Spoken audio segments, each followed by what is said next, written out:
পতিত যে সরকার অর্থাৎ পতিত যে আপনার শাসক গোষ্ঠী তাদের লোকেরা পরিকল্পিতভাবে এখানে আপনার বিভিন্ন ঘটনার নাটক সাজিয়ে তারা এটাকে প্রচার করছে।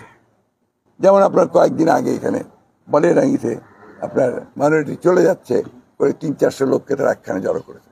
আমি খুব ভালো করে খোঁজ নিয়েছি প্রশাসনের কাছ থেকে, গোয়েন্দাদের কাছ থেকে। তারা পরিষ্কার বলছে যে ইট ওয়াজ এ স্টেজ ড্রামা।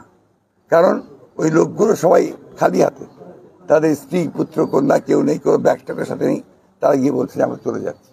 এটা একটা নাটক করা, নাটক ওই পরে একটা ধারণা দেওয়া যে আমরা এখানে নির্যাতিত হচ্ছি, সুতরাং আমরা এখন এখানে এই দেশে থাকবো না। এই যে একটা ধোয়া তোলা হচ্ছে, এইটা সম্পূর্ণভাবে সাজানো কথিত একটা নাটক।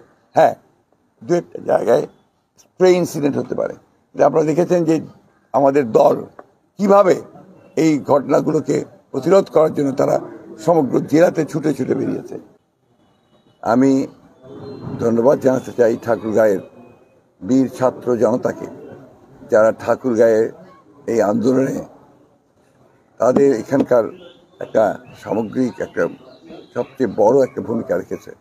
ছাত্ররা এবং রাজনৈতিক নেতা এবং জনতা।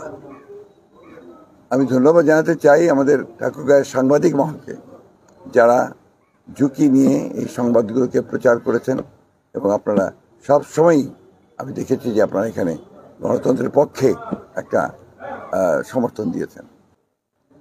যদি প্রমাণ করা যায় যে এখানে আমাদের দলের কোনো লোক জড়িত আছে, আমি আমাদের ডিসি সাহেবকে, এসপি সাহেবকে বলেছি যে আপনারা সব ব্যবস্থা নেবেন। আমার দলের পক্ষ থেকে আমরা নিশ্চিত করছি যে তাকে আমরা সাথে সাথে এখান থেকে বহিষ্কার করবো। একটা ঘটনা আপনারা দেখেছেন, এর মধ্যে একটা করা হয়েছে। আপনার দায়িত্বশীল নাগরিক হিসেবে বাংলাদেশের এই ধরনের কনকক্টেড নিউজ যেন না হয় তার দিকে খেয়াল রাখবেন। কেউ যেন তাদের পলিটিক্যাল এজেন্ডা চরিতার্থ করার জন্য আপনাদেরকে ব্যবহার করতে না পারে, একই সঙ্গে মানুষকে ব্যবহার করতে না পারে।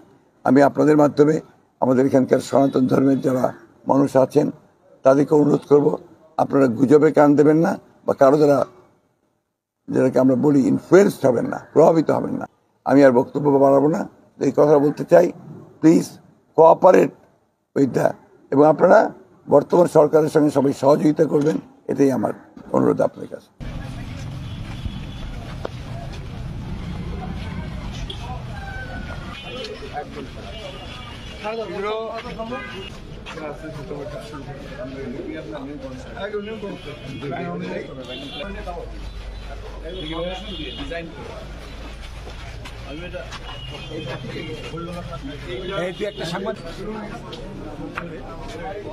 আরে দাদা